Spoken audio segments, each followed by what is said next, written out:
Hello, everybody. Welcome to this week's episode of the Main Street Talk podcast, your go-to podcast for all things Disney World related, all the news, the updates, and the tips and tricks. My name is Nick. I'm your host, and as always with me is Joni. Hi, everyone. So it's October. It's cold. It's October. It's hot outside. Oh, it's hot outside, but it's cold in here. 92 degrees outside today. Yeah. I mowed the lawn, hopefully for the last time. Yeah. October's here, my favorite holiday. Mm-hmm.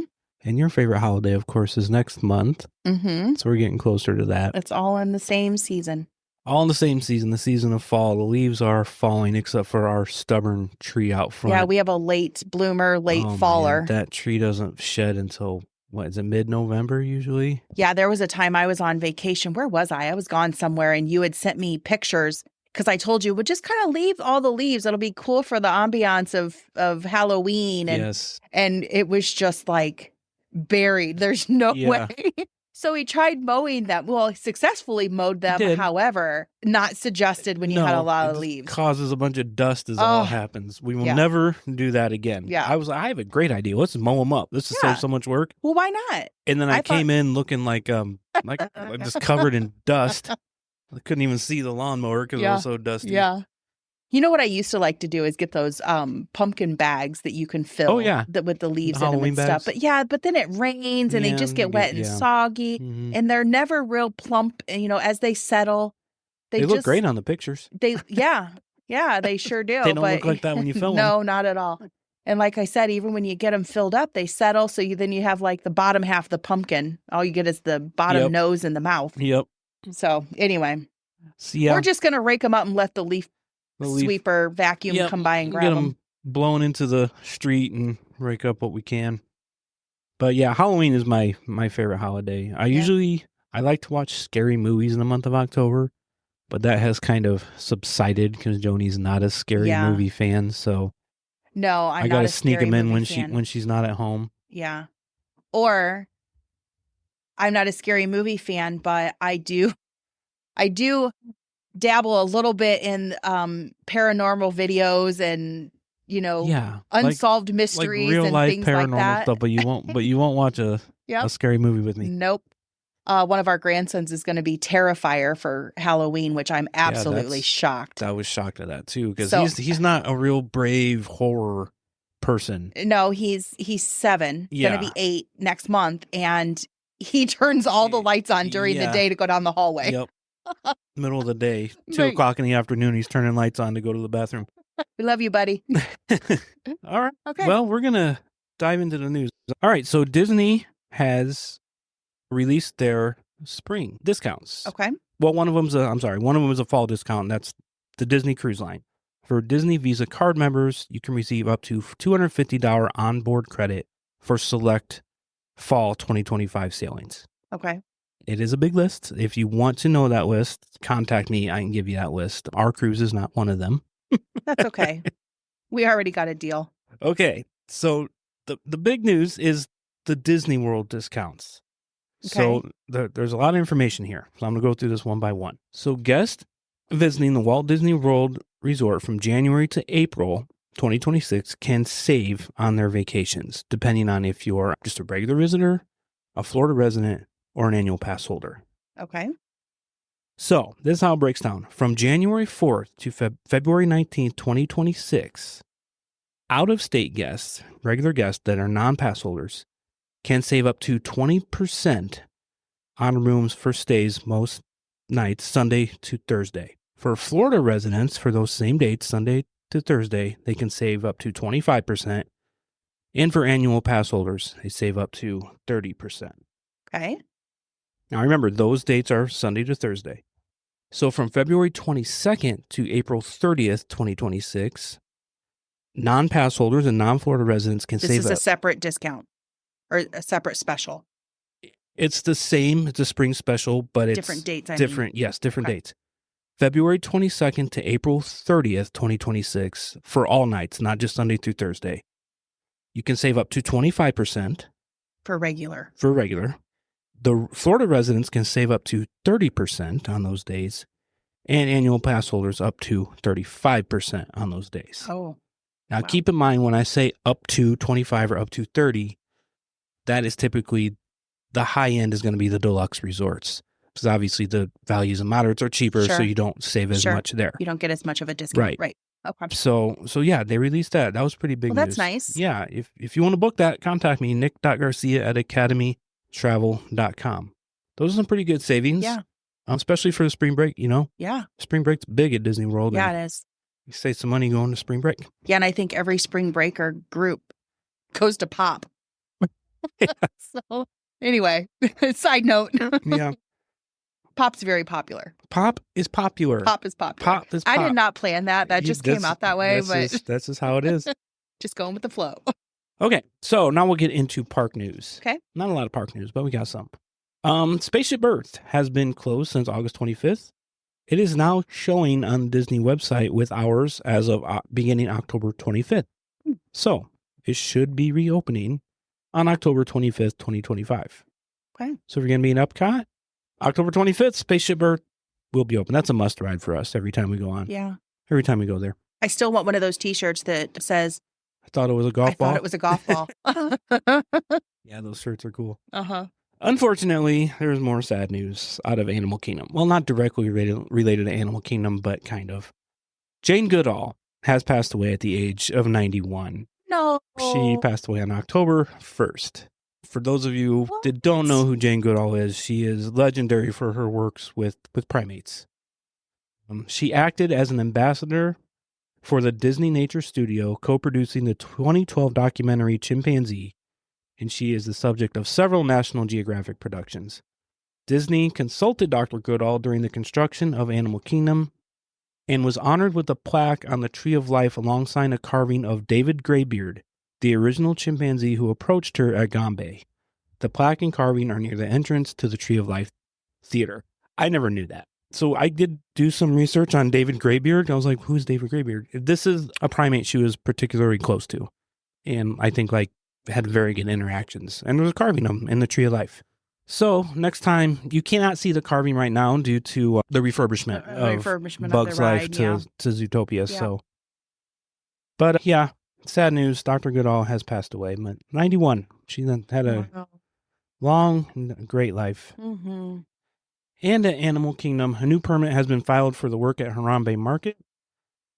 Disney previously announced that Harambe Market will temporarily close this winter for refurbishment. And this permit appears to be linked to the preparation of the new menu they're going to be serving. That's it for park news. Wow. And in the miscellaneous news, I'm going to be honest, I just didn't even hear the last whole park news because I'm reading about Jane. Oh, you're reading about Jane Goodall? Oh, yeah. So I'll have to listen later. Listen tomorrow or Monday when it comes out. In the miscellaneous news, we've talked about this before. Shouldn't surprise anybody. The Bloomberg magazine, the financial magazine, printed an article that Disney's new CEO list, who's going to replace Bob Iger next year, is getting smaller and smaller, and Josh D'Amaro continues to be the front runner for that. The article pretty much all but locked him in. Another name got dropped from the list of notable frontrunners, but Josh D'Amaro is definitely heading that list to become the next CEO. And if you're a Disney Parks fan, rather than the Disney Entertainment fan, this is going to be great news, I think, because he's the head of the parks. He's there every day. He knows what needs to be done. I would love for, if he did become CEO, maybe he brings back Magical Express and other things, because maybe the only thing that's stopping that from happening is aren't they already the experimenting? CEO. Aren't they experimenting? They're doing a luggage service. Okay. If you fly Southwest. Right. And only at value resorts. You can check your bag at the resort and you won't see your bag again until you land. Right. So we're getting our toe wet. Yeah, and that's been going on for a while. But yeah, I think if he gets CEO, I think we're going to see some changes. Well, I'm sure they want data and statistics before they make a decision like that to see if it's worth their, All right. Well, that's it for the news this week. Wow. Yeah. That's a short one. It was a short one, and, terrible news out of Animal Kingdom in the last couple of weeks. I know. What the heck? All right. Well, let's head to our Spotlight on Attraction. What are we doing this week, Johnny? Oh, Spotlight. We are going to do Oh, we're going to do a fun one today. We're going to close out Fantasyland today. Closing it out. Closing it out. So we're done with all the rides, but I didn't get into a whole lot of the meet and greets. I think we can do that as a separate segment Yeah, sometime. yeah, because I have a whole list of like meet and greets where they are and whatnot, but we'll maybe close those out for the whole as a park whole. Yeah. Okay. So for our attraction, we're going to talk about Casey Jr. Splash and Soak Station and Smell-O-Fence on Parade. Okay. So we'll start with Casey Jr. Splash and Soak Station, although they are both located in Storybook Circus portion of Fantasyland. So we'll just talk about the splash station first. So cool off at a whimsical water play area inspired by the circus train from Walt Disney's Dumbo. Casey Jr. is the train scene in the film where Dumbo, his mother, Mrs. Jumbo, and other animals travel to all of their circus shows. So it is across from the Dumbo Flying Elephant and the Barnstormer. It's designed to look like it has actual animals in the trains where there's monkeys, camels that spray, and elephants. So obviously, you know, if you don't want to get wet, don't go in it. They have benches. They have benches you can sit around or whatnot. It's basically a splash pad. Yeah. And it's obviously no age. It's set. Now this is silly to me. Oh, I apologize. It's not silly to me. I was looking at the wrong line. I thought it said 20-minute wait time or 20-minute duration. And I was like, you could be there as long as you want. I was looking at the wrong line. Forgive me. Get out. I know. Your time's up. I know. Okay, so it opened in Walt Disney World December 6, 2012 as part of the park's larger expansion of Fantasyland after replacing Donald's boat that was in Mickey's Toontown Fair. There are 4 train cars, and each is numbered to represent the opening year of each of the 4 Walt Disney theme parks. Really? Yeah. Okay. So, something I did not know. Yeah. One of the cars is number 71. There's an elephant in the car, and that is for Magic Kingdom, Okay. 1971. 71. 1982, so car number 82, there is a clown, Epcot? and he represents Epcot. Yep. There is an 1989. Hollywood Studios. No. Really? Oh, yeah, it is. I apologize. Look at me screw it up. 1989. So the car number is 89, and there's a giraffe in there representing Hollywood Studios, which was originally an 89 Disney MGM Studios. And then, of course, the last one is marked with a 98.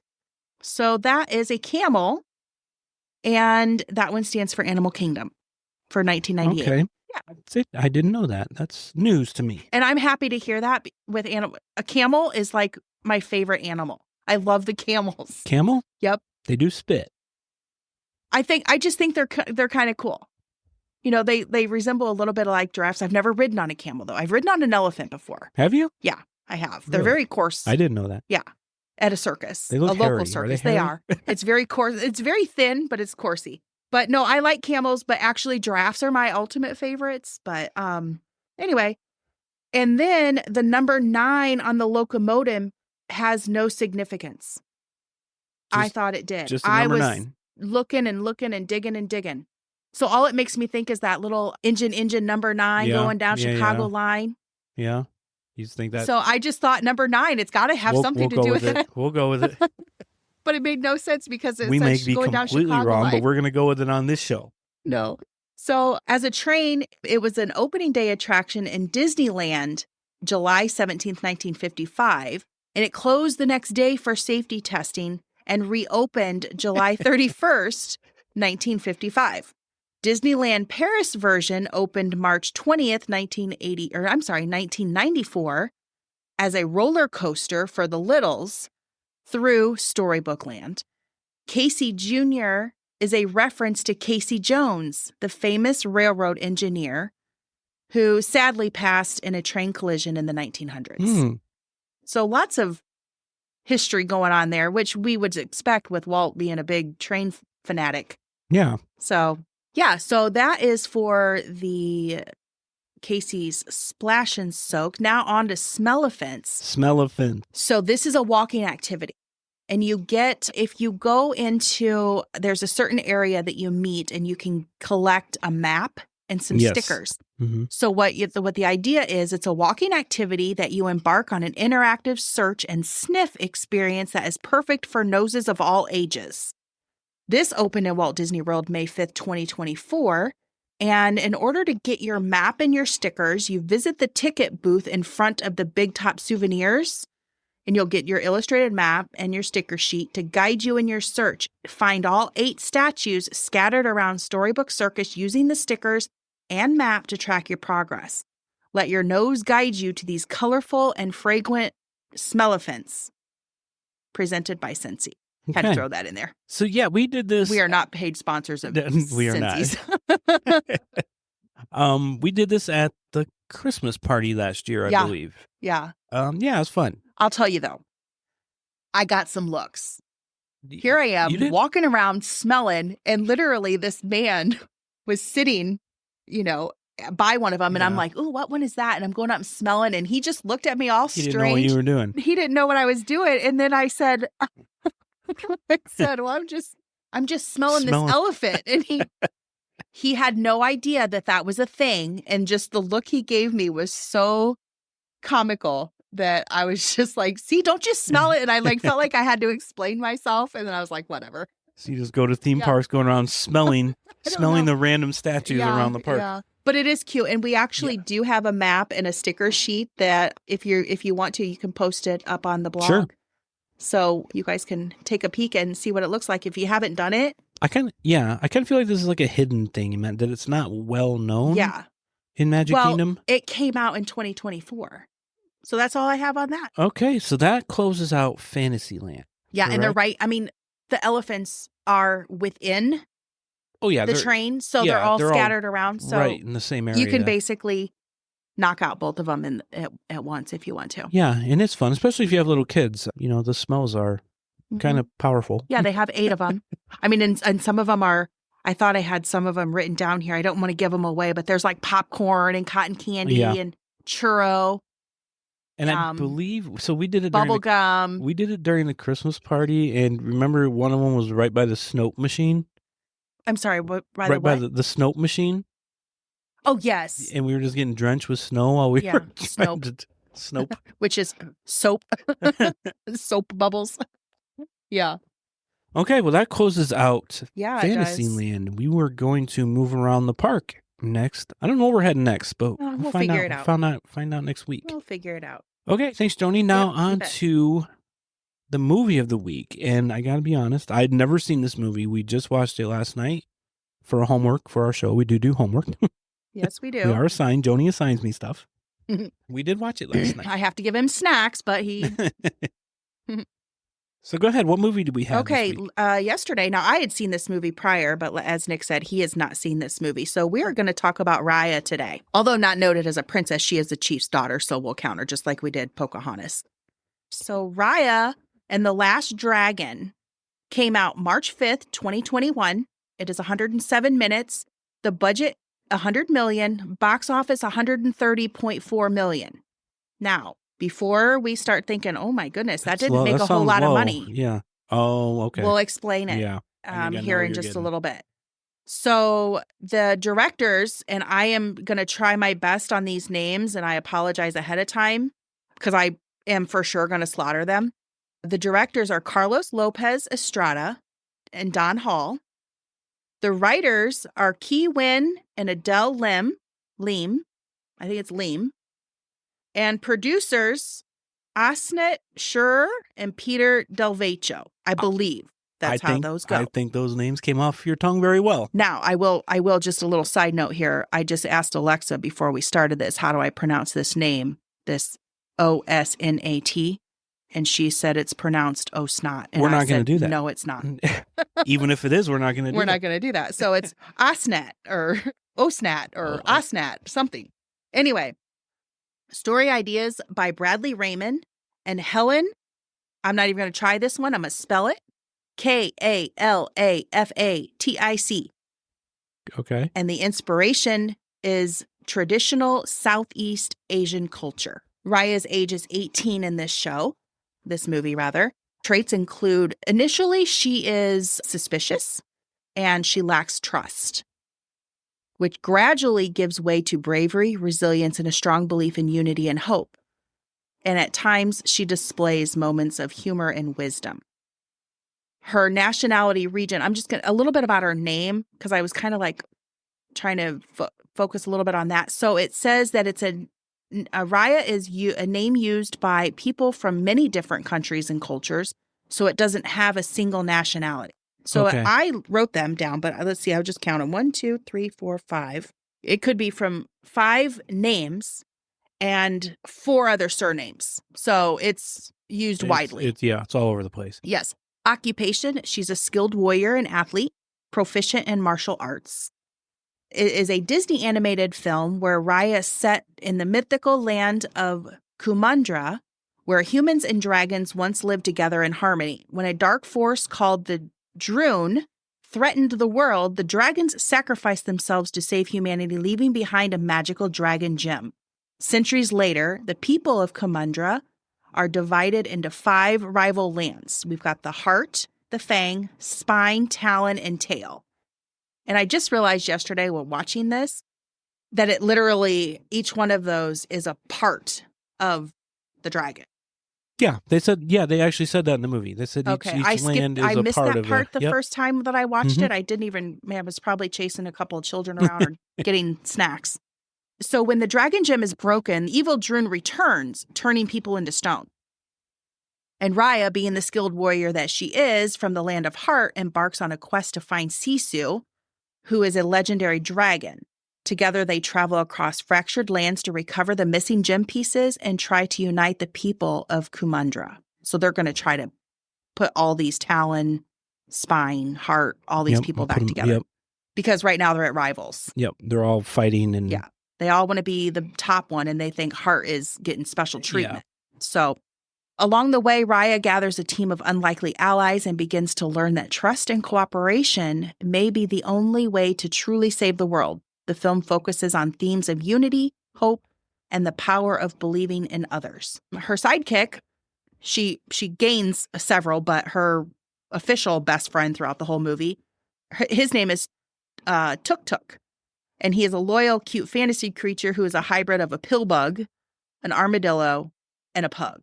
Yep, he crawls up in his shell and he rolls around. Yeah, and when I saw that he was a pill bug, I'd never heard it called a pill bug. I call them roly-polies. Okay, yeah, I know what you're talking about. My kids used to like touch them, and they'd roll in balls, and then they would roll them on the sidewalk. So the family she has is her dad, who is also her trainer, and his name, Chief Binja. There's no spouse, and there is no official movie confirmed as a follow-up, although there are rumors and speculative reports that suggest that there may be a sequel potentially to be released 25, which we're nearing, and I haven't seen anything at theaters, so don't think that's true. No. But it says 25, 26. However, the information is not confirmed by Disney, so probably not true if they're not talking about it.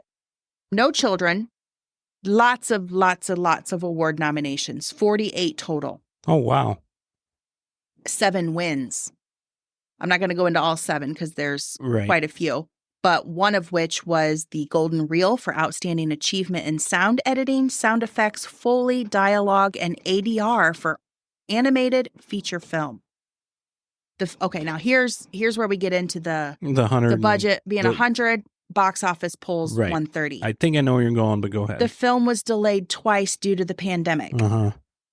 It was supposed to be released November 2020, so it didn't get a lot of. You couldn't go anywhere. Right.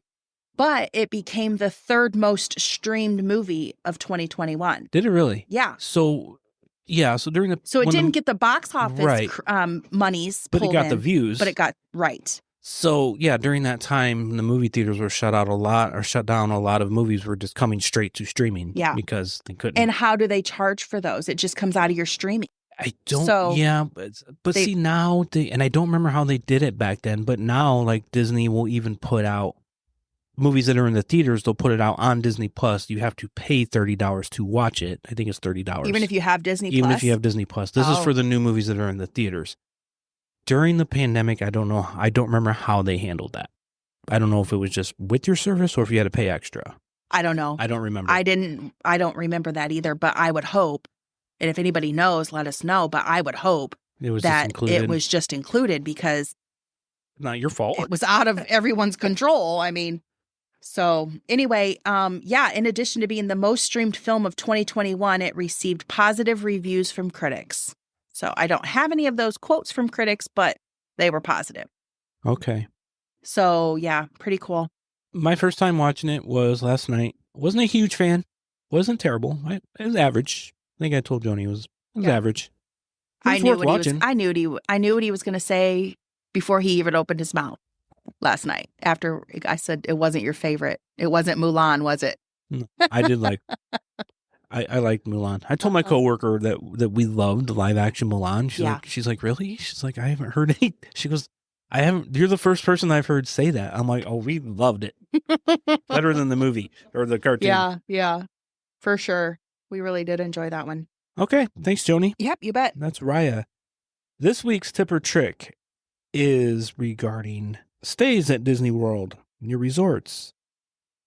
And this tip is if you've ever wanted to stay at a deluxe or a moderate, but it's a little out of your price range, go ahead and do that split stay. Oh. What is a split stay? What is a split stay? A split stay is you can stay at multiple resorts during your Disney vacation. And there are some caveats to that. I'll get into that in a minute, but Disney will transfer your bags for you. Yes. So let's say you've always wanted to stay at the Polynesian, but it's expensive to stay at the Polynesian. You can go there for one night. Yeah. Just stay there. And don't go to any parks to stay at the Polynesian. And then you give your bags to the bellhop in the morning before you go to the park, and they will transfer your bags to your new resort for you. So you could stay one night at the Polynesian, then spend the rest of the week at All-Star or wherever you want to stay. Yeah. The caveat to that is if you are doing split stays, that will interfere with your dining reservations. What I mean by that is you'll have 2 reservations, so you'll have 2 different 60-day windows. Yes. From your check-in days. Correct. So just keep that in mind. A lot of people don't realize that when they book split stays. So give an example. Like you just use Polynesian. Mm-hmm. So let's say, let's pick a date. What's Monday's date?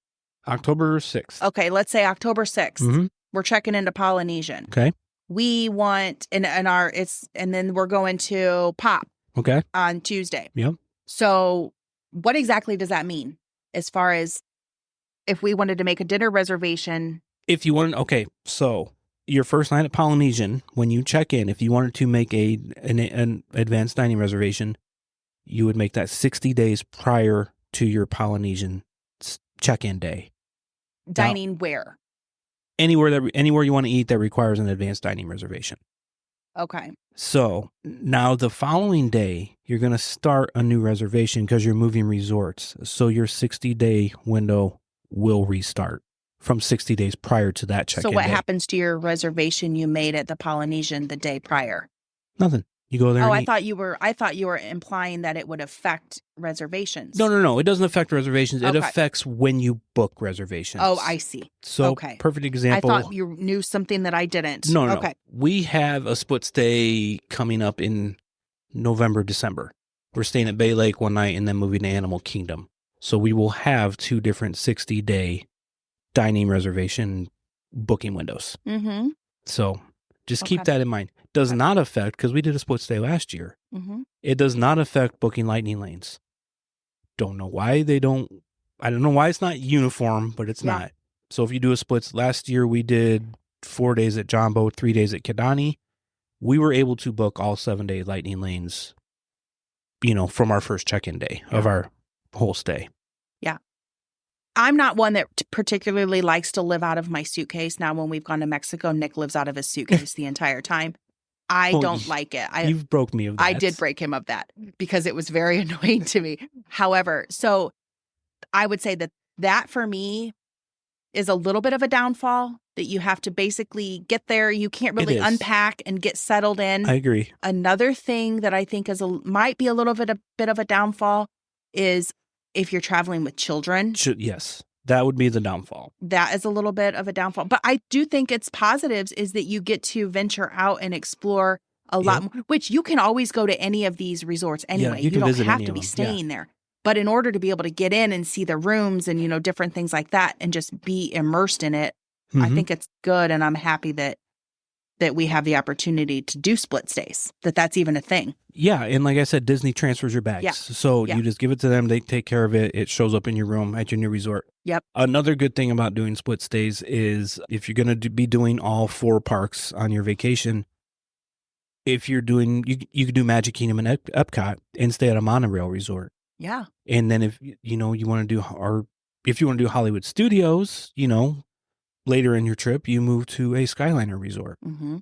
So an Animal Kingdom's, a bus only all by itself, but you can make your split stays. Yeah. Accommodate your park days. Well, because we've also on some of our off days, our off park days. Yeah. We've done the resort hops and we didn't by any means get them covered at all. I mean, just a little glimpse of here and there. I mean, there's what's that one that's just absolutely Saratoga Springs is just enormous. Oh, it's huge. Huge. Like I've heard it's big, but until we got on, we went there to go to the gift shop. We met a couple of people on the bus and walked with them and they showed us around but even getting on the bus to leave Saratoga, there was 6 stops? Yeah. Just in Saratoga. Just the complex. Yeah. It was crazy. Yeah, it was very, very, very large. But so there's no way. But if you just wanted to, like you said, don't even have it be a park day. You just want to enjoy the resort. That's perfect. Yep.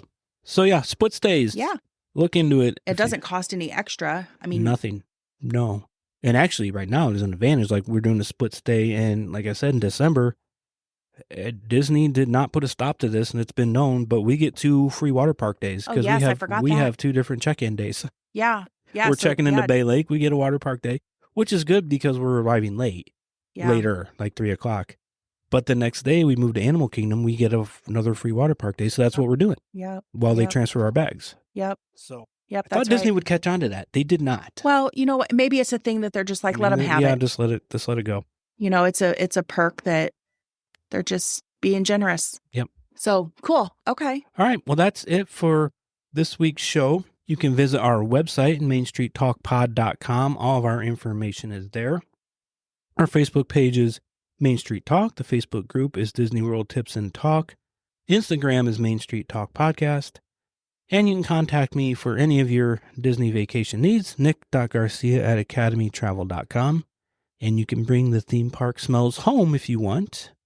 The link for the Magic Candle Company is on our website. Use the code Main Street Talk at checkout for 15% off. And those are some good smelling candles. Yeah.